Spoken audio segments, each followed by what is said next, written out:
जय हिंद दोस्तों। स्वागत है आपका हमारे YouTube चैनल में। दोस्तों आज के इस वीडियो में हम हिंदी किससे संबंधित मॉक टेस्ट पढ़ने जा रहे हैं।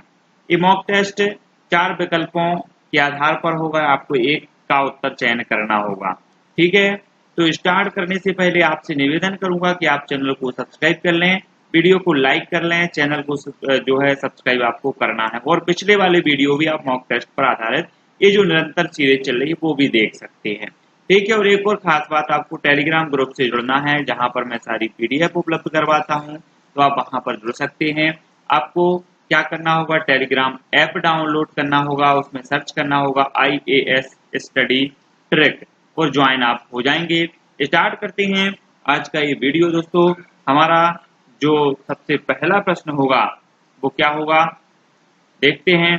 हमारा पहला प्रश्न है, मीनाक्षी ने कविता को पुस्तक दी में कर्ता कारक के अलावा कौन सा कारक है। अब आपको बताना है, आपने कारक पढ़े होंगे, कर्ता कारक के अलावा कौन सा है, जल्दी से लिखें। इसका सही उत्तर हो जाएगा संप्रदान कारक, विकल्प नंबर 3 इसका सही होगा। दोस्तों अगला हमारा क्वेश्चन है, राम द्वारा चाय पी गई में वाच्य है। अब आपको यहाँ पर वाच्य बताना है, कौन सा वाच्य है, तो जल्दी से कमेंट में लिखें। इसका सही उत्तर क्या होगा, तो इसका सही उत्तर होगा दोस्तों कर्म वाच्य। राम द्वारा चाय पी गई में जो वाच्य होगा वो कर्म वाच्य होगा। रचना के आधार पर वाक्य के कितने भेद होते हैं, जल्दी से लिखें। अर्थ के आधार पर, रचना के आधार पर ये दोनों क्वेश्चन बनते हैं, तो कितने होते हैं, 3 होते हैं। सरल वाक्य, संयुक्त वाक्य और मिश्र वाक्य, ये 3 वाक्य होते हैं रचना के आधार पर। अगला प्रश्न है, मजदूर मेहनत करता है किंतु उसके लाभ से वंचित रहता है, वाक्य है। अब आपको बताना है कैसा वाक्य है, जल्दी से लिखें, कमेंट में लिखें। तो इसका सही उत्तर होगा, क्या होगा, विकल्प नंबर 1 संयुक्त वाक्य। अगला क्वेश्चन है, निम्न में से भाववाच्य का चयन कीजिए। अब भाववाच्य का हमें चयन करना है, तो आपने वाच्य पढ़े होंगे, वाच्य पूछे भी जाते हर एग्जाम में। जल्दी से लिखें कमेंट में, आपको विकल्प नंबर 1 2 3 ऐसे करके आपको लिखते जाना है। उत्तर होगा विकल्प नंबर 2, यहाँ बैठा नहीं जाता, ये भाववाच्य के अंतर्गत आएगा। अगला हमारा प्रश्न है, हो सकता है राम का काम बन जाए, वाक्य है, कैसा वाक्य है, जल्दी से लिखें कमेंट में। सभी को पता है, सभी ने पढ़े भी हैं वाक्य, तो इसका सही उत्तर क्या हो जाएगा, विकल्प नंबर 3 संदेहवाचक, संदेहवाचक वाक्य होगा। ठीक है, नेक्स्ट जो है दाम लगाना का अर्थ है। दाम लगाना का क्या अर्थ है, तो 4 विकल्प में से आपको उत्तर बताना है, एक उत्तर बताएं, यदि कमेंट में लिखें। दाम लगाना का अर्थ है विकल्प नंबर 1 मूल्य आंकना। ठीक है, नेक्स्ट क्वेश्चन है, आंख का नीर ढल जाना का अर्थ है। जल्दी से सभी व्याकरण, पूरी व्याकरण में से इस टेस्ट में प्रश्न लिए गए हैं। मुहावरे, अनेकार्थी, विलोम, पर्यायवाची, संधि, समास, भाषा सभी लिए गए हैं। तो आंख का नीर ढल जाने का अर्थ निर्लज्ज हो जाना, विकल्प नंबर 2 इसका सही हो जाएगा। अगला प्रश्न, वाक्यम रसात्मकम काव्यम किसका कथन है, ये परिभाषा किसने दी है, तो जल्दी से देखो कमेंट में, आपको पता है, तो इसका सही उत्तर हो जाएगा विकल्प नंबर 1 आचार्य विश्वनाथ ने दी है वाक्यम रसात्मकम काव्यम। हिंदी साहित्य का 9वां रस कौन सा है, जल्दी से बताएं। 9वां रस, 8 रस भरत मुनि ने माने और 9वां रस कौन सा है वो आपको बताना है। जल्दी से आपने लिख दिया होगा कमेंट में, उत्तर हो जाएगा विकल्प नंबर 4 शांत रस, ये 9वां रस माना गया है। भरत मुनि ने इसे रस नहीं माना। भरत मुनि के रस सूत्र में निम्न में से किसका उल्लेख नहीं है, तो जल्दी से आपको लिखना है किसका उल्लेख नहीं है, तो सभी को पता ही है, उत्तर हो जाएगा विकल्प नंबर 4 शांत रस का उल्लेख नहीं है भरत मुनि के रस सूत्र में। नेक्स्ट, निम्न में से सममात्रिक छंद कौन सा है, जल्दी से बताएं। छंद आपने पढ़े होंगे, सममात्रिक छंद यहाँ पर आपको बताना है, तो इसका सही उत्तर क्या हो जाएगा, जल्दी से लिखें। उत्तर होगा चौपाई। चौपाई में 16 मात्राएं होती हैं, है ना, और ये सममात्रिक छंद के अंतर्गत आता है। और शिल्पगत आधार पर दोहे से उल्टा छंद है, तो दोहे से उल्टा छंद कौन सा है, जल्दी से, ये क्वेश्चन भी कई बार पूछा जाता है। तो दोहे से उल्टा जो छंद है विकल्प नंबर 4 इसका सही होगा सोरठा। नेक्स्ट है चरण कमल बंदों हरिराई में कौन सा अलंकार है? जल्दी से बताएं कौन सा अलंकार है चरण कमल बंदों हरिराई में। कई बार पूछा गया है, कमेंट में आपने लिख लिया है। इसका सही उत्तर हो जाएगा विकल्प नंबर 3 रूपक। चरण कमल बंदों हरिराई में रूपक अलंकार हो जाएगा। अगला है जहां उपमेय में उपमान की संभावना व्यक्त की जाए वहां कौन सा अलंकार होता है? जल्दी से लिखना है आपको कमेंट में 1 2 3 4 इस प्रकार से लिखते जाएं जल्दी से। इसका सही उत्तर होगा विकल्प नंबर 1 उत्प्रेक्ष अलंकार। उत्प्रेक्ष अलंकार हो जाएगा इसका सही उत्तर। नेक्स्ट है राजा भोज का सपना की रचनाकार कौन है? ये रचना है राजा भोज का सपना, इसके रचनाकार का नाम आपको बताना है, तो आपने कमेंट में लिख दिया होगा। उत्तर है विकल्प नंबर 2 शिव प्रसाद सितारे हिंद। क्या है? शिव प्रसाद सितारे हिंद। ठीक है। नेक्स्ट है निम्न में से कामदेव का पर्यायवाची नहीं है। कामदेव का पर्यायवाची नहीं है बताना, एक कई बार एग्जाम में पूछा गया है, जल्दी से लिखें कमेंट में। उत्तर इसका सही होगा यक्षराज। कामदेव का पर्यायवाची नहीं है यक्षराज। ठीक है, विकल्प नंबर 3 इसका सही हो जाएगा। नेक्स्ट है निम्न में से महादेव का पर्यायवाची नहीं है। महादेव का पर्यायवाची नहीं है आपको बताना है, तो जल्दी से कमेंट में आपको लिखना है नहीं है, तो उत्तर हो जाएगा विकल्प नंबर 3 माधव। माधव जो है महादेव का पर्यायवाची नहीं है, माधव विष्णु का पर्यायवाची होता है। ठीक है। अगला क्वेश्चन है मृगेंद्र का पर्यायवाची शब्द है। मृगेंद्र का पर्यायवाची शब्द है बताना है कौन सा है, तो जल्दी से जल्दी बताएं।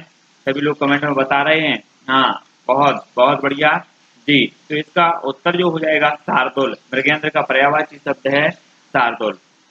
नेक्स्ट है सम्मुख का विलोम क्या होगा? जल्दी से लेके सम्मुख। सम्मुख का विलोम बताना है, 4 विकल्प हैं, तो इसका सही उत्तर होगा विकल्प नंबर 2 विमुख। सम्मुख का विलोम हो जाएगा विमुख। नेक्स्ट हमारा प्रश्न है मौन का विलोम क्या होगा? मौन का विलोम आपको बताना है। मौन का विलोम जल्दी से लिखें। मौन का विलोम हो जाएगा मित्रों विकल्प नंबर 1 मुखर। मौन का विलोम होगा मुखर। अगला हमारा प्रश्न है देश प्रेम में कौन सा समास है? जल्दी कमेंट में लिखते जाएं। देश प्रेम में कौन सा समास है, तो उत्तर होगा तत्पुरुष समास। कौन सा समास है? तत्पुरुष समास है। नेक्स्ट है महोदय में कौन सी संधि है?